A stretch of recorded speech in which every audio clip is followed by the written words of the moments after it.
তো আমরা এখন জাকারিয়া স্ট্রিটে, সে বিখ্যাত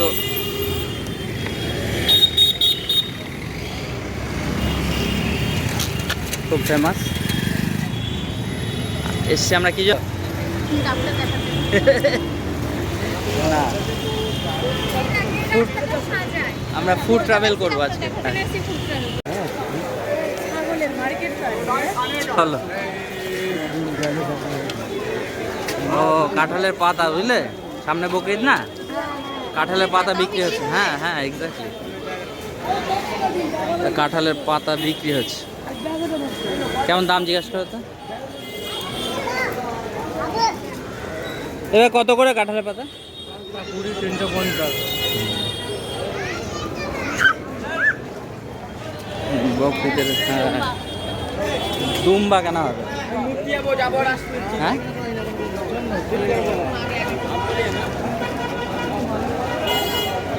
বিরাট দিন এসছি তো আমরা। এগুলো দুম্বা কেনা হবে। ছাগল, পাটনায় ছাগল না, এগুলো দুম্বাই ছিল, পরে জানলাম। এবং একটার হাইট প্রায় 5 ফুট এরকম, সেরকমও দেখলাম। তো সামনেই বকরিদ হওয়ার জন্য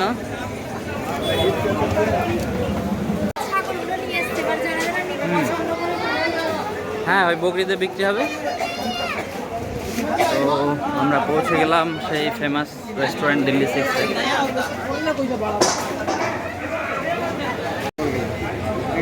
কেজি 1 কুইন্টাল মাংস। মাথাটা তুলছে না, মাথাটা তুললে তো ওই লোকের মাথা পর্যন্ত ঠেকে যাচ্ছে। এই দেখ, এই দেখ, এই দেখ, বড় খাচ্ছে এগুলো, এর কোনো মাংস স্বাদ নেই।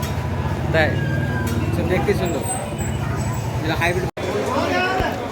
দিল্লি 6 থেকে আমরা অর্ডার করেছিলাম চিকেন টেংরি কাবাব। সত্যি অসাধারণ। মানে জাকারিয়া স্ট্রিটের নাম এত শুনেছি ফুড ব্লগারদের কাছে। এখানকার খাবারগুলো আমরা টেস্ট করলাম, শিক কাবাব টেস্ট করলাম, সত্যি অসাধারণ।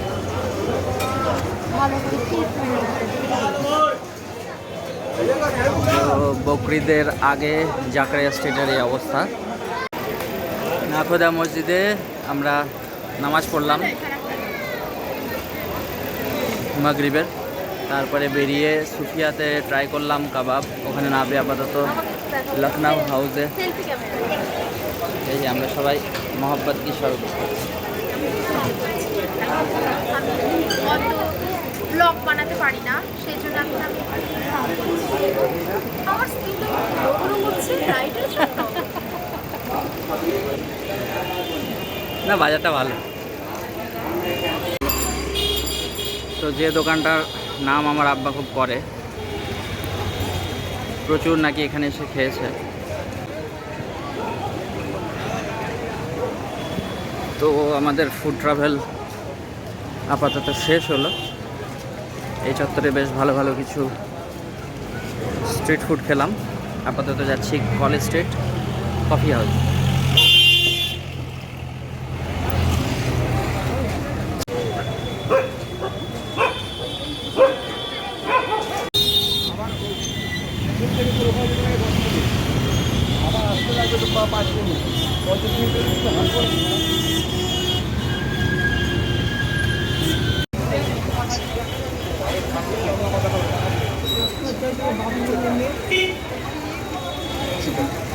আরে বুঝখাল ও বলছে যে আমার ইনজেকশন দিয়ে বাচ্চাকে দিয়ে দেয়, উনি মহিলাটা পড়ে হ্যাঁ